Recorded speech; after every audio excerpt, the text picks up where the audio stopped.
Hi lovebirds, welcome back to my YouTube channel. Thank you for coming back, first of all.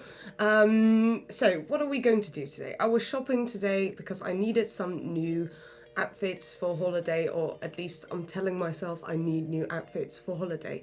So I was shopping Mango, Zara, H&M, all these kinds of stores because I was like, I'm not going to spend a lot of money because I just want a few summer dresses now in August, when summer is probably about to end in Holland. So I thought I'm just going to keep it a little bit more cheap and I'm just going to browse around. So I was on the sites and one thing sprung in my face. It was 70s is back. 70s and 60s references are all over the place and I cannot ignore it. So me being me, I was like, okay, there's only one option for me to do something with this information, and I need to do a 60s, 70s look. And one of the looks that I love most of all is this periwinkle blue with a thick eyeliner. I was like, that's what I'm going to do. I feel like doing it today, so that is what I'm going to do. All right, so I browse around in my makeup stash and I'm like, okay, what do I have? And to be honest, I do have a lot, so it gets sometimes a little bit confusing. And then I remembered that YSL is coming out with a new fall palette, and I can't remember its name, but there is this periwinkle blue lilac in there that is absolutely perfect for a 60s, 70s reference makeup. And that is what I'm going to use. So I'll show you the palette later on. But, well, thank you for coming back. Let's do this. Let's go. The palette we are talking about is one of the first products that Tom Peugeot has helped develop. So he was anointed creative director this year, and he will be meddling in all the makeup products that YSL will bring out from now on.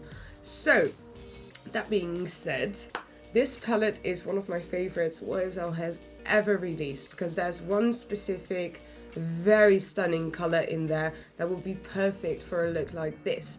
So I had to look and search a little bit because I had stashed it away for later use. But here it is, the new palette by YSL that Tom Peugeot has helped develop. So one thing that I really love is that they brought back the iconic Y logo that they used to use with Saint Laurent back in the day. So if you look at Vestiaire, for example, if you want to go a little bit designer vintage shopping, you can see all these bags with an iconic Y logo, and they skipped the S and the L and they reintroduced those later on. So this is like 80s, 90s Y logo, and that will be coming back in future launches. So I'm very excited. Now, for the inside part of this palette, this is the color I am talking about. That periwinkle purple blue color that is to die for. So I'll be using this today and a lot of other products. So if you are excited, let's get into it. First up, I'm going to be moisturizing my face. So I'll be using a little bit of Veleda Skin Food, and I'll be using that on the high points of the face.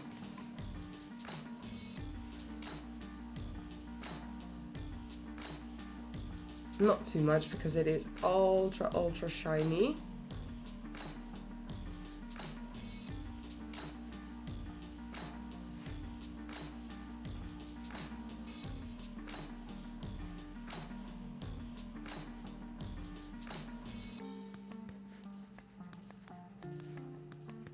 A little bit on the brow bone, but only what's left. I had already moisturized my face with a little bit of Biotherm Skin Oxygen. So this is just to add a little bit of luminosity to the skin and a little bit of a healthy glow. Because it is hot still in Holland, I'll be using a little bit of primer for the very first time on my channel. But I'll be using the All Hours Primer Encre Peau. I thought if we're going to get into a little bit of a YSL look, then let's get into a YSL look. So I'll be using this on the spots where most of the time my makeup moves the most. So that is the under eye area, around the nose and my smile lines.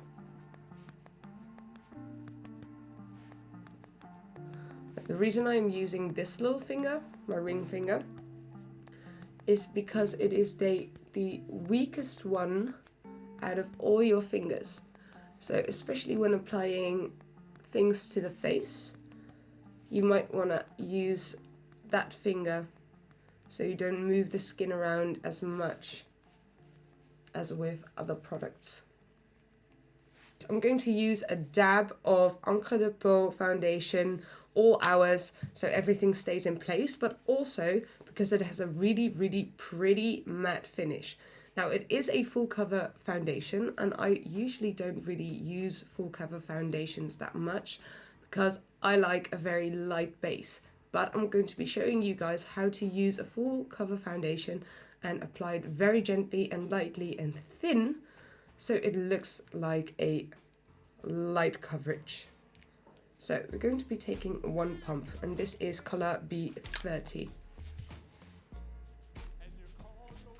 What I do is I roll it around on my hand and then get rid of most of the product, and then start in the places where I feel I need most coverage.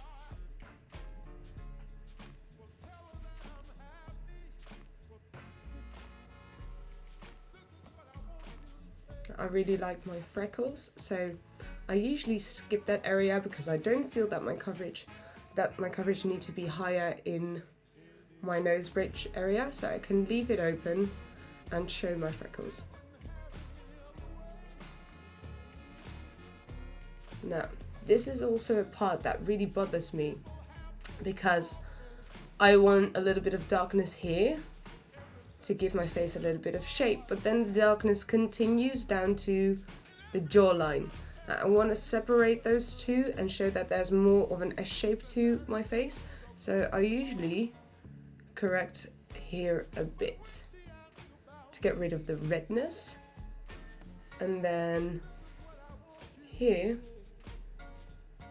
to create a little bit of shape to the face. I don't know if you guys can see it, but I really like this technique, and I don't need to use as much contour or shaping products to make sure that my face looks a little bit more shaped. I can just use it as is. Alright, so I have a lot of darkness around the eyes and I want a little bit of a base for my eyeshadow to go on, so I usually go into the eye area.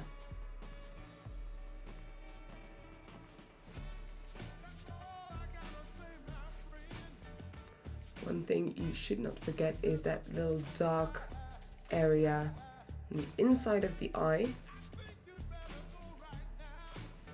because that is a dead giveaway that you haven't slept well or you're tired.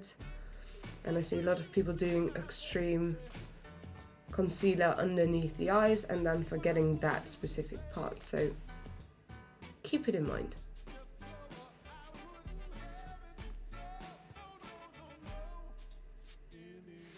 Now that is quite a difference already. We keep all the skin's natural elements without getting rid of them. You don't have to add a lot of contour powder, contour products to get that shape back into your face. And it is onto a little bit of concealer. I'm going to use a little bit of the NABLA Cosmetics Close Up Stay Full Smooth Concealer. And I'll be applying that with my favorite brush in the world, the Cosette S165. And this is one that just looks really, really natural.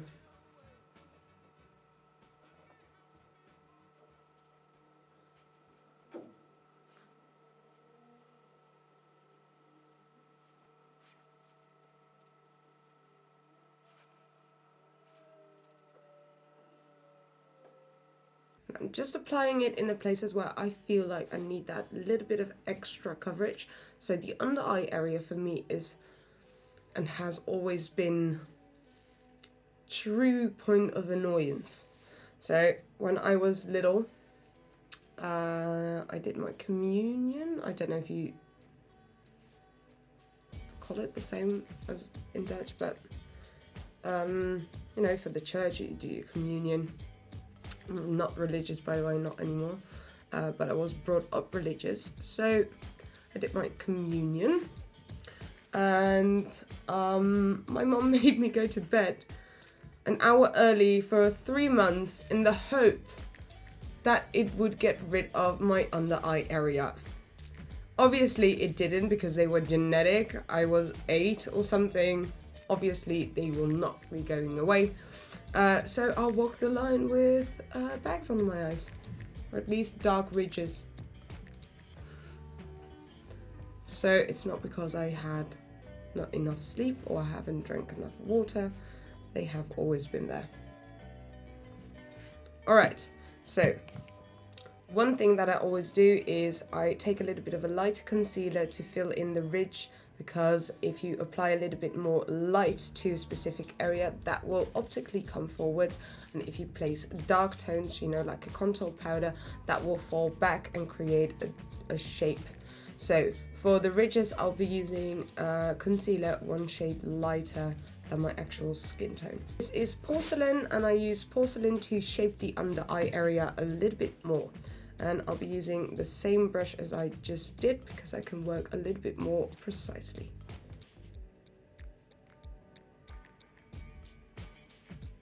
And for me, this is the only way I can get rid of that ridge. So I don't know if you guys can see the difference on camera, but I am.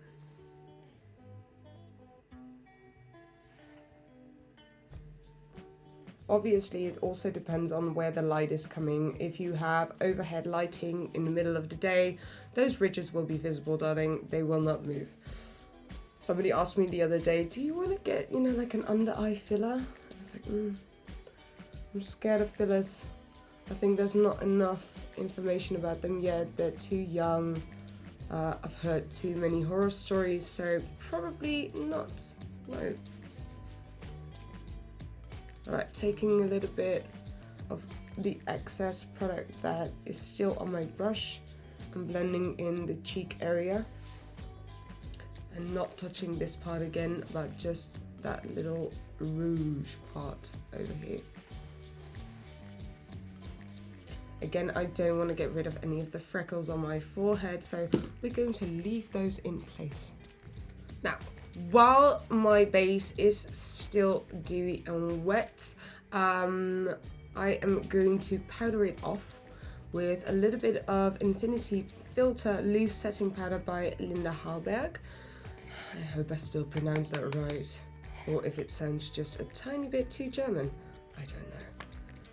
But in any case, I just need a tiny bit to make sure it is in place. So what I'm going to be doing is taking a clean beauty blender, make sure there are no gaps, no clumps of product in any of the folds around the eye, and then powdering off with a tiny flat brush by MAC Cosmetics. Especially this area, blend it out. Try not to move the eyes as much or as little as you can. So blend. Is this the right side? Yeah. And then powder off. And if you press the powder into the under eye area, it will stay in place much better than when you swipe any of the powder on. It is a brand spanking new palette, so I need to get rid of that little thingy on the lid. Nothing makes me happier than a really clean, a really clean mirror on the inside. First up, I'm going to lay a base with the blue Periwinkle color and create a shape.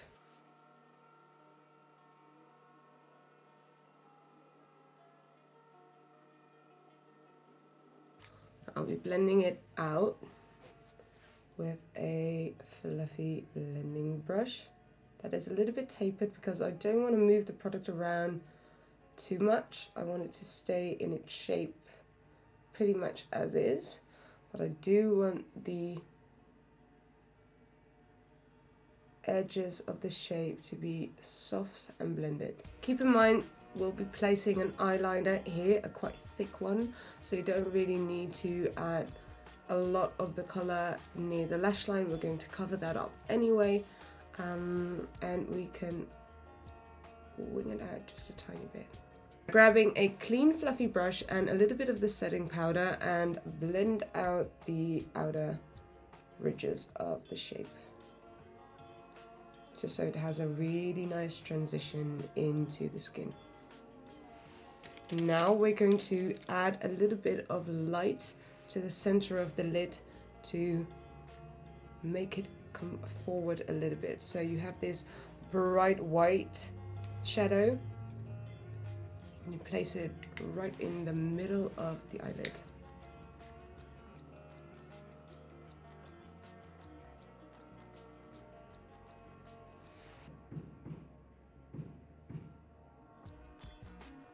I'll apply a little bit on the back of my hand, and I actually grabbed quite a lot. You don't need this much, but I'll grab it on the back of my hand. Grab a eyeliner brush. Make sure all the bristles are soaked in the product, and then swipe off the excess. So I grab a lot, and then I wipe off the excess so you don't get any clumps anywhere. Make sure you're comfortable, that you're relaxed.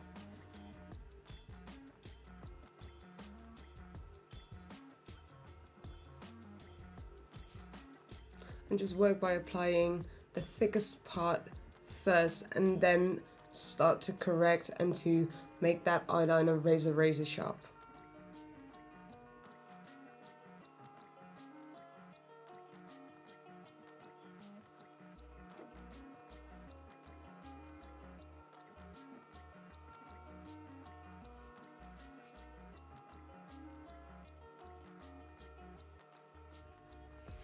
Now, I think a 60s eyeliner marks itself by having a much shorter wing than we're used to seeing on Instagram, or for example, you know, if you look at a Versace eyeliner that is elongated, quite flat, and the 60s eyeliner is shorter and the tip isn't as pointy as we're seeing a lot of them today.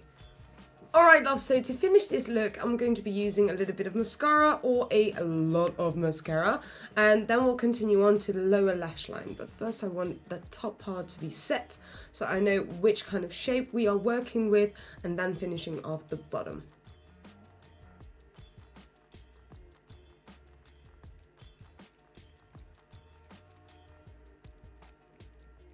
Now, I'm going to be using a little bit of YSL The Shock Mascara, and I've had a lot of people asking me questions about this mascara because they might have bought it because of me and then tried it out and it didn't work. So here is my tip for YSL The Shock Mascara. Once you buy it, just unscrew the cap like this and leave it open for a day. This way the product can dry out a little bit, and then once you apply it onto the lashes, it's not as wet as when you first get that product, so the lashes will sink down and they will be fucking straight when you just applied your mascara, and that is not a good look. So have it dry out for a tiny bit before you start using it, and apply it, and you'll notice that once the product is a little bit drier, that your lashes will stay upright and you will get that false lash effect. So here we go.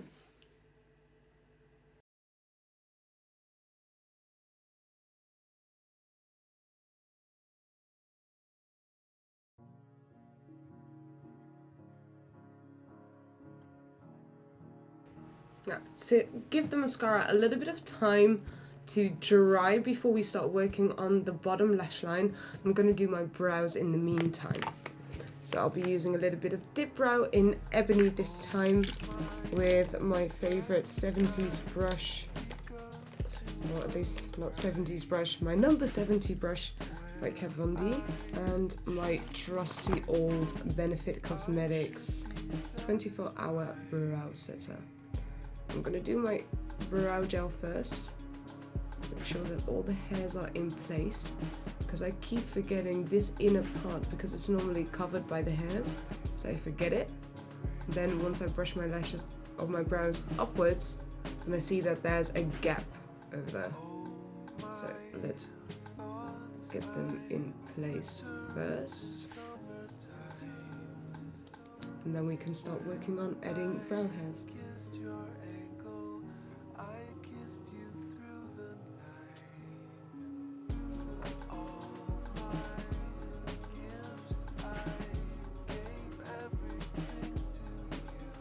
Alright loves, we are back in business. My card was full, but I am ready to finish this look.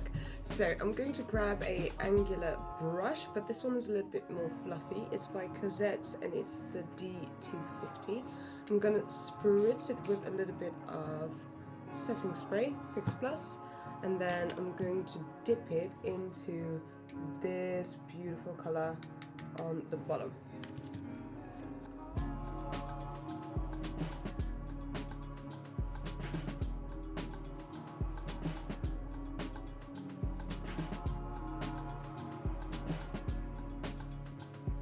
I'm gonna grab a white pencil. This one is by Chanel and is number 65.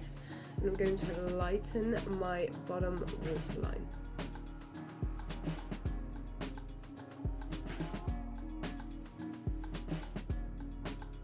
So now we're going to go on to a drier YSL the Shop Mascara. So it's just an older one. And I'm gonna grab a drier one because then I can just lightly touch my bottom lashes, accentuate them a little bit, but not get that volume that you would want on the top.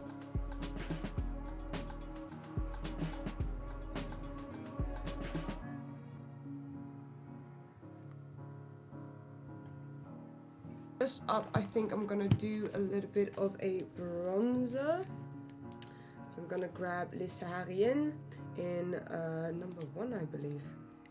Yes, number 1. And a very fluffy brush. This one is by Tush. Oh, look at that out of focus. That's wonderful. Right, this one is by Tush, and no idea what number it is because I use it that much. I'm just going to dip it into the bronzer and then gently add a little bit of color and a little bit of shape to the face. Now this is not a contour color, so you don't want to place it underneath, but kind of in the middle part of your cheekbone.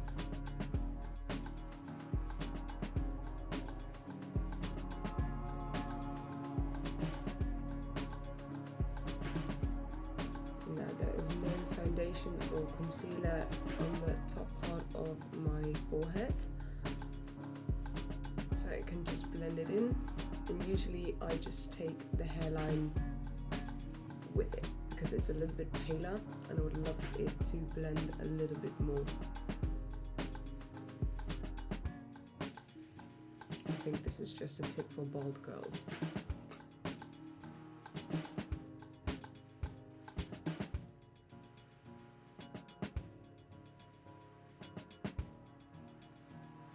To finish off skin, I'm gonna grab another new product from YSL.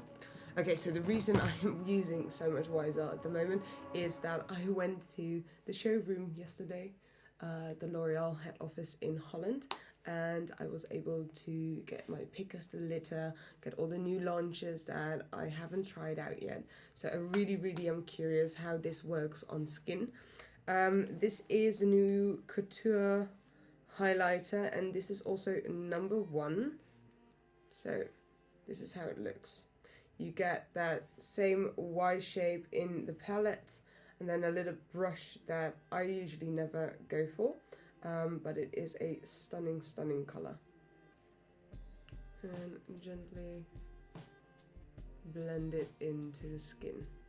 Now, one thing I have realized about YSL products is that it's a little bit more gentle than other highlighters or other products. So it's a little bit more easy to use than, for example, you know, with an Anastasia highlighter, you need to be a little bit more careful how much product you're going to place onto your face.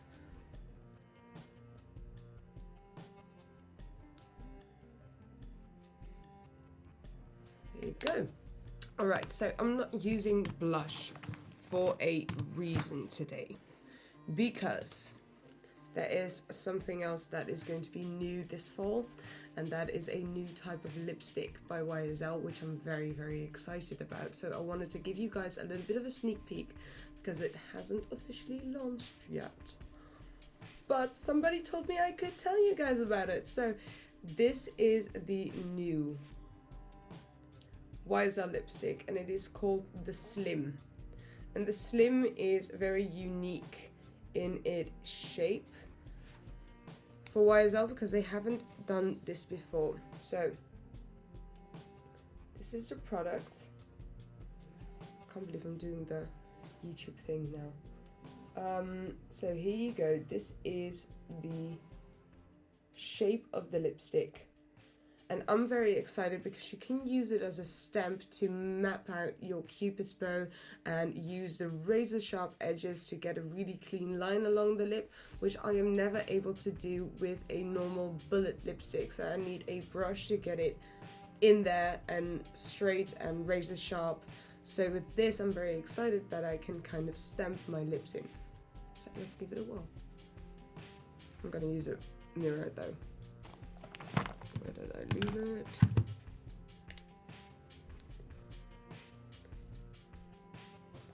So I'm gonna get rid of all the excess lip balm.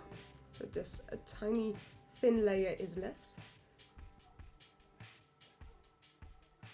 It's very creamy, because I have seen the lipstick before, but I haven't tried it out before. So for me, this is a first and kind of a premiere. So it's also kind of a first impressions.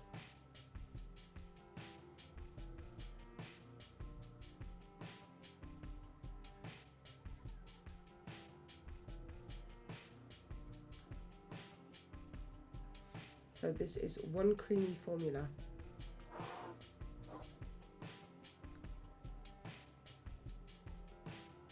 You do have to kind of figure out where the angle of your lipstick is of your bullet.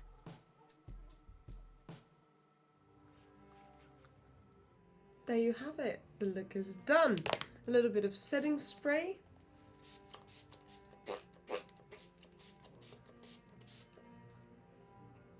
Yeah, it's almost finished. I always give the cheekbones a little extra spritz, because we have applied a lot of highlighter to those areas, so I want it to melt into the makeup. And let it dry. Alright loves, I really hope you've enjoyed my new tutorial and the immense amount of talking I have done. Let me know if you want to know anything else about the products, about the look. And I'll try to work with that, or send me a DM on Instagram. Bye bye.